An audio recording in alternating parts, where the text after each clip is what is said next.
No one can predict what happens after you become governor.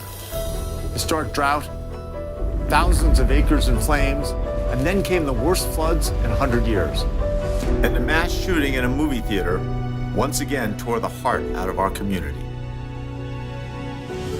I promised Colorado families that we would rebuild our communities better than before. And that just offering thoughts and prayers would never again be sufficient.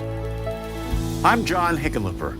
I'm running for president because we're facing a crisis that threatens everything we stand for.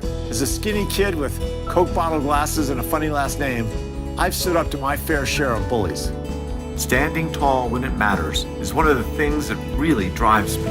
In my 30s, I worked as a geologist and got laid off in a tough economy. Being out of work for months changes you. You look in the mirror and you start to see a different person. One day, I got a library book on how to write a business plan. An abandoned warehouse in a forgotten corner of Denver. Became a successful group up. Hey, Gov. Hey, how you doing? Good to see you. Good to see you. In the end, we didn't just build a restaurant. We created a whole neighborhood that never looked back. At the age of 50, I was elected mayor. We transformed Denver into a national model for what a city could be. Then, during my 8 years as governor, we did the hard things families needed. With a divided legislature, we got health care coverage for nearly 95% of all Coloradans. We lifted our rural economy as Colorado went from 40th in job growth to the #1 economy in America.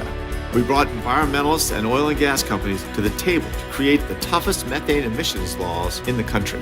Then, we beat the NRA by enacting universal background checks and banning high-capacity magazines. I'm running for president because we need dreamers in Washington, but we also need to get things done. I've proven again and again I can bring people together to produce the progressive change Washington has failed to deliver. Join me, and we'll repair the damage done to our country and be stronger than ever. Come out to Civic Center Park in Denver on March 7th, and we'll kick off this campaign together.